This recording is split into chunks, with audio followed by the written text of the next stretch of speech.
여러분들이 생각하시기에 인생은 어떤 것 같습니까? 제가 생각하기에 인생은 기다림의 연속인 것 같습니다. 우리는 매일매일 또 하루하루를 살면서 늘 기다리고 있죠. 우리 학생들은 어떨까요? 학교 빨리 좀 끝났으면, 학원 좀 빨리 끝났으면, 그 끝나는 시간을 기다리고 있습니다. 또 직장인들도 어떻습니까? 회사 일 오늘 좀 빨리 좀 끝났으면 좋겠다. 퇴근 시간 빨리 됐으면 좋겠다. 우리 군대에서 군복무하는 우리 젊은이들은 늘 뭘 손꼽아 기다릴까요? 제대하는 그날. 그래서 요즘은 그 제대하면서 대전역으로 많이 온대요. 왜 그런지 아세요? 대전역에서 대자를 가리면 뭐예요? 저녁. 나 오늘 제대했다, 전역했다. 그래서 본인 그 얼굴로 대자를 가리고 저녁만 나오게 해서 사진 찍는 젊은 군인들도 있다고 얘기를 하더라고요. 이처럼 우리는 계속 뭔가를 기다리고 있습니다. 빨리 제대하기를, 학교 졸업하기를, 빨리 회사 일 좀 빨리 좀 끝나기를 늘 기다리고 있죠. 근데 이 기다림 중에는 설레이는 기다림도 있고 두려운 기다림도 있습니다. 요즘에 설레는 기다림을 기다리는 친구들이 있는데 7살 친구들, 이제 7살이 내년 되면 뭐가 됩니까? 초등학교 1학년이 됩니다. 그러니까 7살 이 아이들이 마음속에 늘 그런 생각이 있는 거예요. 이제 내년 되면 내가 형아가 된다. 이제 모든 유치원생들은 다 내 아래다. 역시 인생 오래 살고 볼 일이다. 나한테도 이렇게 볕들 날이 있구나. 내가 드디어 형아가 되다니. 그래서 7살 아이들은 지금 내년에 초등학교 들어간다니까 그 설레임으로 기다리고 있습니다. 또 어떤 분들은 기다림이 두려움일 때도 있습니다. 내일 모레 수술을 앞두고 있는 분들이 있다면 어떨까요? 이제 내가 옷까지 챙겨서 이제 내일 병원 가야 되는데 과연 수술이 잘 될까? 전신 마취 후에 내가 잘 깨어날까? 다시 푸른 하늘을, 또 이 아름다운 양지공원을 내가 다시 볼 수 있을까?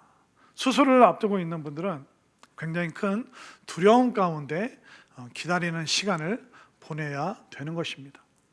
그리고 성경도 어떻게 보면 기다림의 책입니다. 성경은 하나님의 약속의 말씀을 기다리는 책인데 크게 구약과 신약으로 나눠지죠. 구약은 뭘 기다리고 있을까요? 이 땅에 오실 그 메시아, 우리를 구원하실, 우리를 가난과 핍박과 고통에서 구원하실 그 메시아를 기다리는 책이 구약 성경책입니다. 신약은 뭘까요? 다시 오실 메시아이신 그 예수님을 기다리는 내용이 바로 신약 성경의 내용이라는 것입니다. 또 신앙인들의 모습이 어떨까요? 그들의 신앙의 여정은 기다림의 연속입니다. 노아는 하나님으로부터 약속의 말씀을 받고 기다렸습니다. 그는 방주를 만들면서 100년 넘는 시간을 기다림 가운데 보냈습니다. 아브라함은 어떻습니까? 75세 때 하나님께서 그를 부르시고 정말 모든 열방의 민족의 아비가 될 것이다. 그 약속이 이루어지기 위해서 육신의 아들인 그 이삭을 받기까지 25년 동안 그는 기다리는 시간을 보내야 됐습니다. 이스라엘 백성은 어떻습니까? 그들은 애굽 땅에서 탈출하여 가나안 땅으로 들어가는데 그 가나안 땅에 들어가기까지 40년 동안 광야에서 훈련받으며 기다리는 시간을 보내야 됐던 것입니다. 이처럼 모든 성경이 또 모든 신앙의 이야기가 기다림의 이야기로 가득 차 있습니다. 오늘날 지금 여러분들은 누구를 기다리고 무엇을 기다리고 있습니까? 우리는 지금 이번 한 주간 동안 성탄으로 거룩하게 이 땅에 오시고 또 우리를 구원하기 위해 이 땅에 오신 그 예수님을 기다리는 기다림의 시간으로 여러분들의 삶의 자리를 채워 가시기를 바랍니다. 자, 그런데 이 기다림은 쉽지는 않습니다. 만만치 않습니다. 이 기다리는 게 얼마나 어려웠으면 그 기다림에 대해서 오늘 성경이 말하고 있죠. 자, 오늘 본문 베드로후서 3장 8절을 한번 읽어 보겠습니다. 8절 말씀 시작. 사랑하는 자들아, 주께는 하루가 천년 같고 천년이 하루 같다는 이 한 가지를 잊지 말라. 베드로가 신약시대 사람들에게 하나님의 시간법과 우리의 시간 계산법이 다르다. 하나님께는 하루가 천년 같기도 하고 천년이 하루 같기도 하다. 그러니까 우리와 전혀 다른 시간을 하나님께서 보내시고 계시다. 그렇기 때문에 우리의 하루로 하나님을 판단할 수 없고 우리의 100년으로 하나님을 감히 우리가 재단할 수 없다.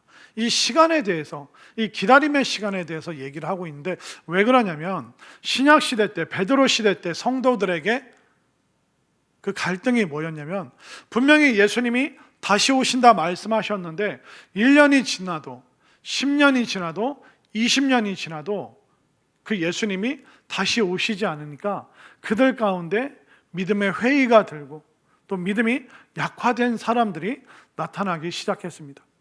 언제입니까? 언제 예수님이 이 땅에 오십니까? 로마를 뒤엎고 우리의 진짜 왕으로 언제 오십니까? 그러니까 많은 성도님들이 정말 하나님 나라를 소망한 것이 아니라 그 당시 신약 시대 때 사람들이 현세적인, 그러니까 로마를 뒤엎을 그 예수님을 다시 또 기다리고 있던 그 사람들은 믿음이 약화되고 기다림 속에서 지치기 시작했습니다.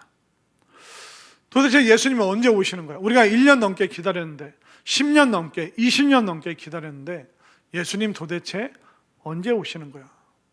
이때 베드로가 말합니다. 하나님께는 그 하루가 천년 같기도 하고 천년이 하루 같기도 하고, 우리의 감정, 우리의 현세적인 이런 생각으로는 감히 하나님의 시간을 우리는 예측할 수 없다라고 베드로가 힘주어 말하고 있는 것이죠.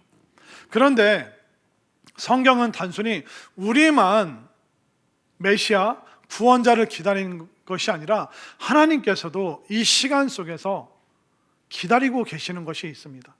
하나님께서 무엇을 기다리고 계실까요? 자, 9절 말씀으로 한번 가볼까요?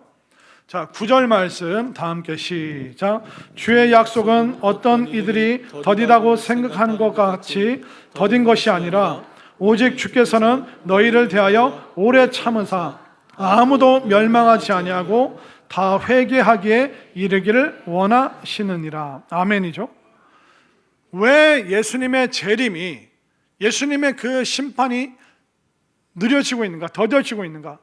그 말은 뭐냐면, 심판이 더뎌지고 있다는 것은 바로 하나님께서 더 많은 사람들을 구원하기 위해서 아무도 멸망하지 않고 하나님 나라에 들어갈 수 있는 그 자격을 얻도록, 그들이 믿음을 가지도록 하나님께서 또한 우리들을 기다려 주고 계시다는 것을 여러분들 분명히 믿으시기를 바랍니다. 오늘 이 9절 말씀을 메시지 성경에서는 이렇게 번역하고 있습니다. 한번 들어보십시오. 그분은 여러분들을 위해 참고 있습니다. 그분께서 종말을 유보하고 계신 것은 한 사람도 잃고 싶지 않으시기 때문입니다. 하나님께서는 모든 이들에게 삶을 고칠 수 있는 시간과 공간을 베풀고 계십니다. 예수님 도대체 언제 오십니까? 이거는 우리의 입장이지만 하나님의 입장에서는 모든 사람들이 멸망하지 않기를, 모든 사람들이 구원받기를, 우리가 지금 이 상태로 과연 주님 앞에 설 수 있는가? 우리가 하나님 앞에서 삶을 잘 살고 있는 것 같기도 하지만 우리는 어떤 식으로 시간을 보내는지 아세요? 우리는 쾌락과 쾌감이 가득할 때는 주님 오시지 않았으면 좋겠다. 이 세상 안 끝났으면 좋겠다. 이 땅에서 영원히 살았으면 좋겠다. 우리는 쾌락 가운데 있을 때는 이 시간이 영원하기를 원해요. 그런데 우리가 고통과 어려움과 난처함이 있을 때는 어때요? 예수님 빨리 오셨으면 좋겠다. 예수님 빨리 재림하셨으면 좋겠다. 빨리 나 데려가셨으면 좋겠다. 이처럼 우리는 우리의 감정과 우리의 생각에 따라서 이렇게 하나님 앞에서 전혀 다른 자세로 살아가고 있습니다. 그러나 하나님 입장에서, 하나님 편에서 우리의 시간이 뭘까요? 우리의 시간은 바로 우리가 고침받는 시간, 새로워지는 시간, 하나님 앞에 설 때 떳떳하게 부끄럽지 않게 설 수 있는 시간으로 준비하는 시간이 바로 오늘날 우리들의 시간이라는 것을 분명히 믿으시기를 바랍니다. 그렇기 때문에 단순히 예수님 언제 오셔? 나는 언제 천국까지? 그렇게 막연히 기다리는 것이 아니라 우리는 이 기다림 속에서 하나님의 마음을 배우고 하나님의 마음을 깨달아야 될 줄로 믿습니다.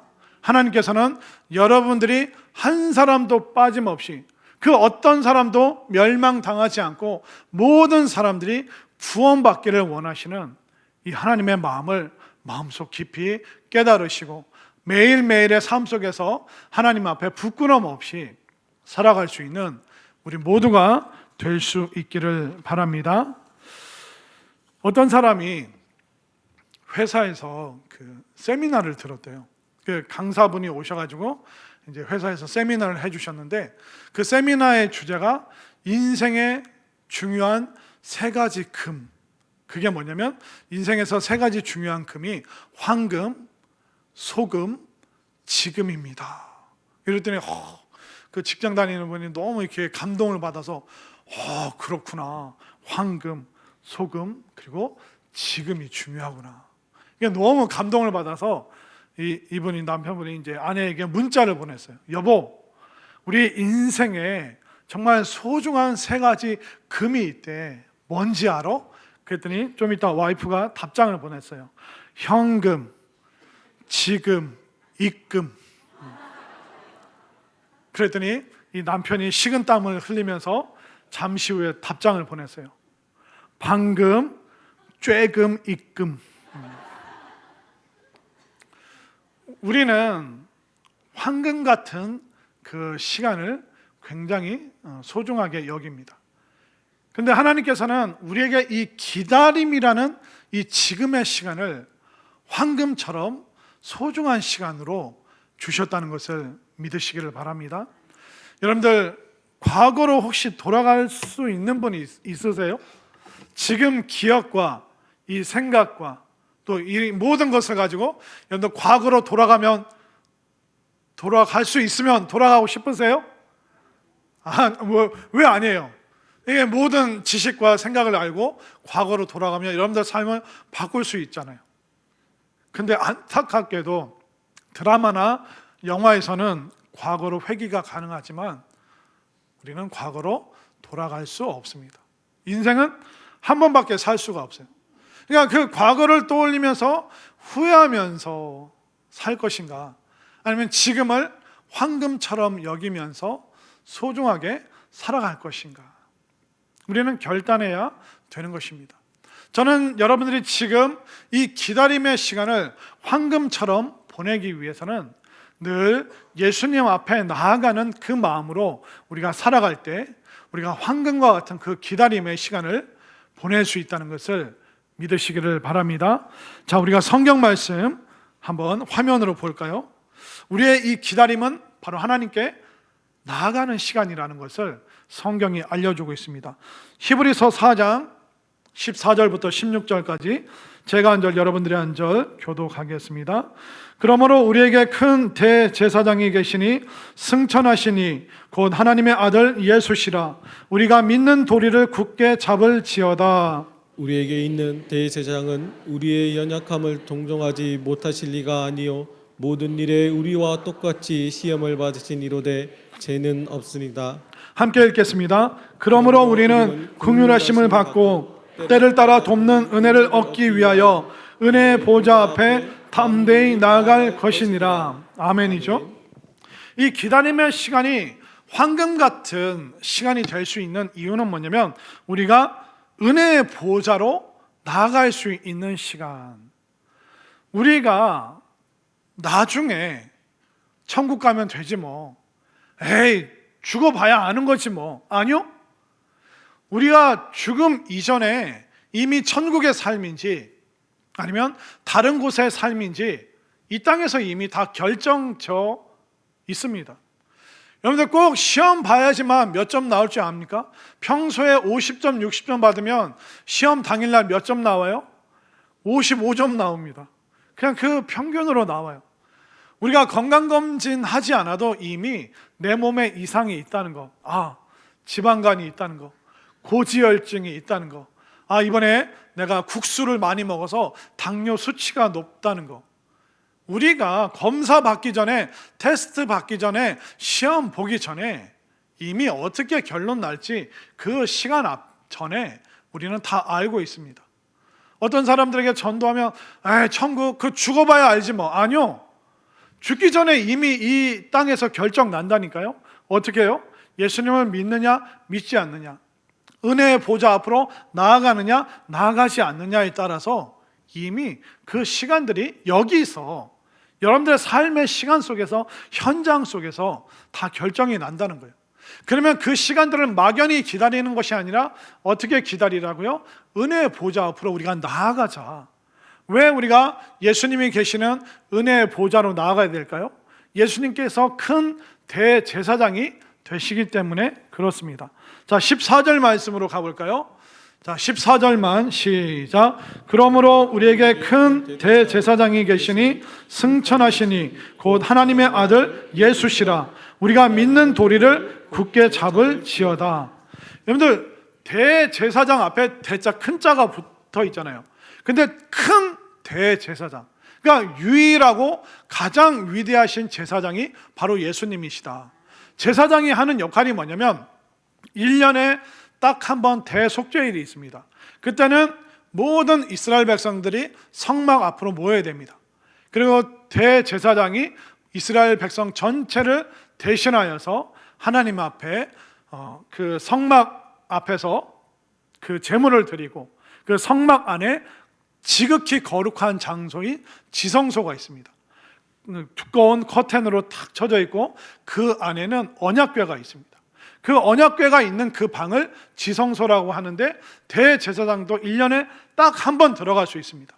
근데 이 대제사장이 이 지성소에 들어갈 때는 항상 허리에 굵은 줄을 묶고 들어갔습니다. 하나님 앞에 나아갈 때 대제사장이라고 해도 그가 부지 중에 지은 죄나 허물이 있다면 하나님 앞에서, 지성소 앞에서, 하나님의 임재 앞에서 죽음을 맞이할 수밖에 없습니다. 대제사장이 그의 허물로 인해서 지성소 안에서 죽으면 그 누구도 못 들어갑니다. 아무도 들어갈 수 없기 때문에, 혹여나 그가 죽을 수도 있기 때문에 줄을 매고 그가 시간이 지나도 안 나오면 그의 시신을 밖에서 다른 제사장들이 끄집어 내는 겁니다. 이 땅에 있는 대제사장은 한계가 있습니다. 허물로 인해서 자격의 한계가 있어요. 그러나 우리의 대제사장 되시는 예수님께서는 허물이 없으십니다. 그래서 하나님 앞에 온전히 나아갈 수 있는 그 자격은 바로 예수님밖에 없는 것이죠. 그리고 이 땅에 있는 제사장과 예수님이 들어가는 그 지성소는 장소가 다릅니다. 이 땅에 있는 대제사장은 땅에 있는 그 성막 안에 있는 지성소에 들어가지만, 예수님께서는 진짜 하나님이 거하시는 하나님 나라, 하나님 앞에까지 나아가실 수 있는 그 유일한 대제사장이 바로 예수님이십니다. 그리고 드리는 제사가 전혀 다릅니다.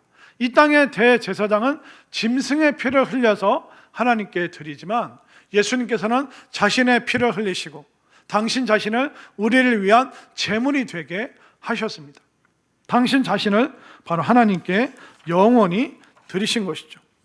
그리고 기도의 지속성이 다릅니다. 땅의 대제사장은 본인이 살아있을 동안만 이스라엘 백성들을 위해서 기도해 줄 수 있어요. 그러나 영원한 대제사장이신 예수님은 어떠세요? 지금도 여전히 우리를 위하여 중보 기도하고 계심을 믿으시기를 바랍니다. 그렇기 때문에 우리가 어떻게 하나님의 은혜의 보좌에 나갈 수 있죠? 바로 큰 대제사장 되시는 예수님의 그 의로움을 힘입어서, 예수님을 의지해서 우리도 가장 지극한 장소인 지성소, 바로 하나님이 계시는 그 하나님 나라에 들어갈 수 있는 그 자격을 바로 예수님을 통해서 얻었음을 믿으시기를 바랍니다. 그렇기 때문에 그 은혜를 받은 우리가 어떻게 해야 됩니까? 은혜의 보좌로 나아가야 되는 거예요. 16절을 다시 한번 보시길 바랍니다. 16절 시작. 그러므로 우리는 긍휼하심을 받고 때를 따라 돕는 은혜를 얻기 위하여 은혜의 보좌 앞에 담대히 나아갈 것이니라. 바로 예수님께서 하나님의 은혜의 보좌를 활짝 열어주셨습니다. 그 보좌는 더 이상 심판의 무서운 보좌가 아니라 은혜의 보좌, 구원의 보좌입니다. 이제 예수님으로 인해서 우리가 하나님 앞에 나아갈 때, 하나님 앞에 섰을 때 믿는 자들은 더 이상 정죄받지 않습니다. 너 이런 죄를 지었지, 그런 식으로 정죄받지 않습니다. 그 자리는 회복받는 자리고 축복받는 자리이기 때문에 우리는 하나님 그 은혜의 보좌로 나아가는 그 갈망이 가득해야 될 줄로 믿습니다. 물론 우리가 이 땅을 떠나서 하나님 나라 은혜의 보좌로 나아가겠지만 이 땅에서 또한 우리는 예배를 통해서, 기도를 통해서 더 하나님 가까이 은혜의 보좌로 나와야 됩니다. 왜냐하면 우리 삶에 필요한 게 많기 때문에, 우리 삶에 결핍된 게 더 많기 때문에 끊임없이 은혜를 베푸시는 은혜의 보좌로 우리가 나와야 될 줄로 믿습니다. 자, 한번 성경 16절 다시 한번 보시기 바랍니다. 시작. 그러므로 우리는 긍휼하심을 받고 때를 따라 돕는 은혜를 얻기 위하여. 거기까지. 그러니까 이 땅에서 사는 동안 우리가 어릴 때, 젊을 때, 나이 들었을 때 그때마다 우리에게 필요한 돕는 은혜가 필요하잖아요. 그것을 위해서 우리는 은혜의 보좌로 끊임없이 나와야 될 줄로 믿습니다. 당연히 단순히 막연하게 예수님 언젠가는 재림하시겠지, 재림 전에 내가 이 세상 떠나면 하나님 나라가 가겠지, 막연하게 우리가 구원을 생각하는 것이 아니라 이 성탄의 계절에 내가 더 예수님 가까이, 은혜의 보좌로 갈 수 있도록 해주시는 그 예수님 가까이 와야겠구나. 그러면 내가 어릴 때나 나이 들었을 때나 나에게 때를 따라 돕는 그 은혜가 필요하다. 그 은혜를 받기 위해, 나의 결핍을 채우기 위해 가장 풍성하시고 가장 놀라운 모든 자원을 가지고 계신 그 주님 앞에 나는 그 은혜의 보좌로 나아가겠다. 여러분들 그렇게 결심할 수 있게 되기를 바랍니다.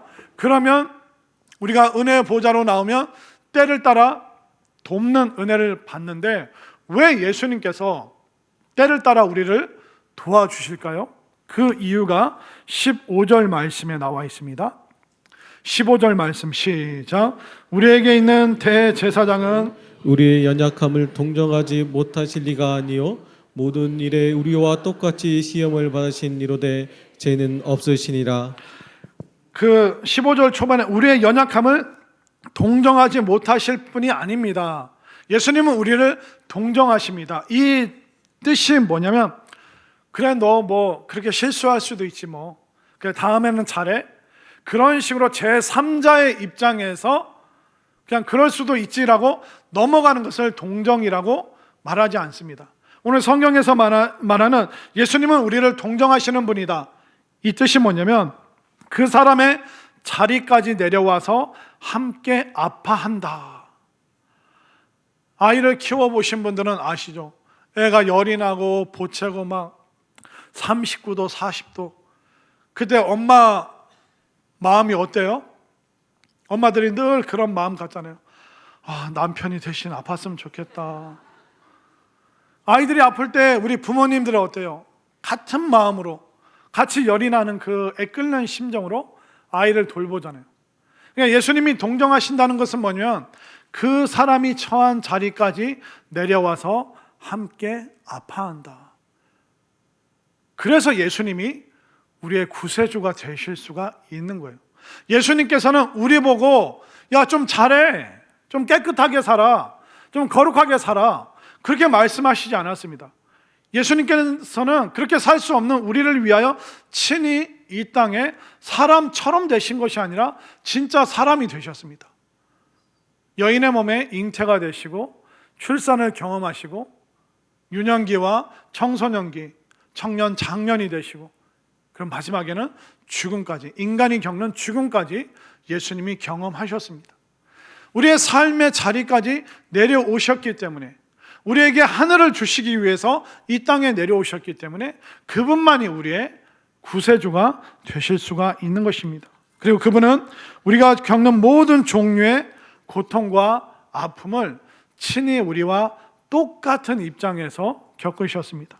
예수님은요, 육체의 피곤함과 배고픔을 아십니다. 예수님도 금식기도 하셨습니다. 굶어 보셨습니다. 사람들의 거절과 오해 예수님이 직접 당하셨습니다. 제자들의 배신을 경험하셨죠.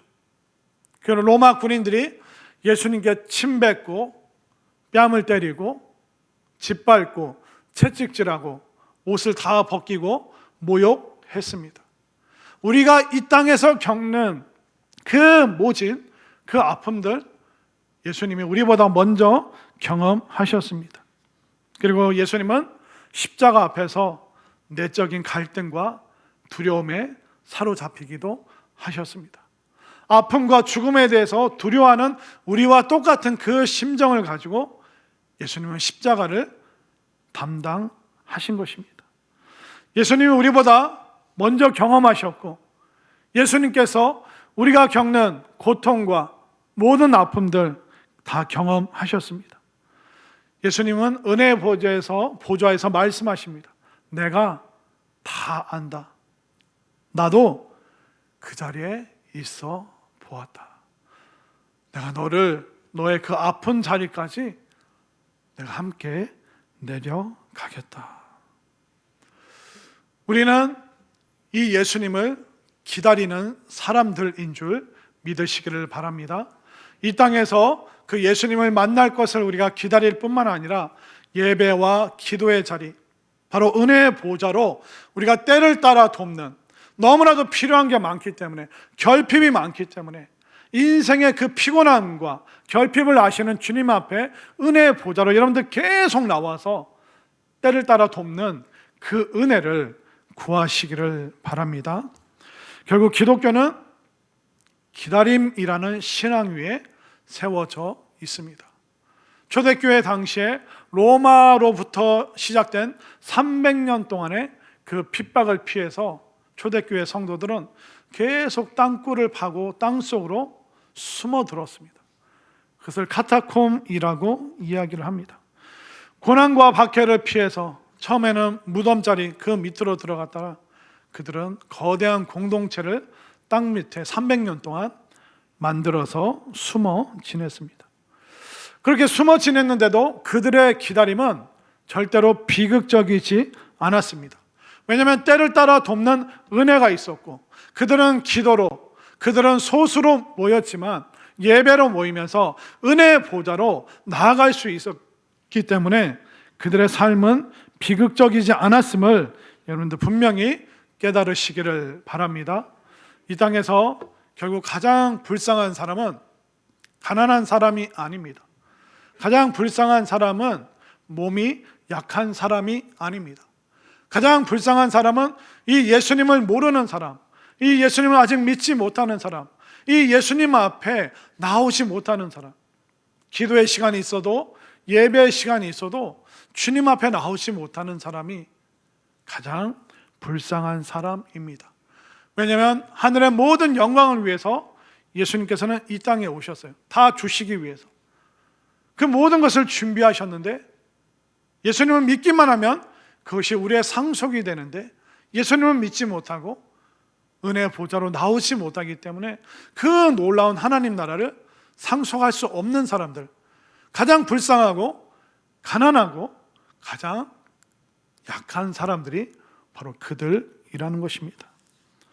그렇기 때문에 이 땅에서 부유하고 많은 것을 갖고 건강해도 하나님 나라를, 이미 은혜의 보좌를 소유하지 못했다면 가장 비극적이고 비참한 삶이라는 것입니다. 성탄절을 기다리면서 여러분들은 무엇을 기대하고 무엇을 고대하고 있습니까? 많은 거 필요하겠지만 그 은혜의 보좌에 계신 예수님을 더욱더 기대하고 고대할 수 있게 되기를 바랍니다. 정말 이 성탄의 시즌에 예수님을 정말 마음으로 영접하고 여러분들 정말 믿으면서 정말 예수님이 나의 구세주시구나, 정말 예수님이 나의 위로자 되시고 예수님이 나의 치료자 되시고 예수님이 나의 주인이십니다. 그 고백의 자리까지 나아가도록 또 그렇게 그 삶을 기다리면서 은혜의 보좌로 끊임없이 나아갈 수 있는 우리 모두가 될 수 있기를 간절히 소망합니다.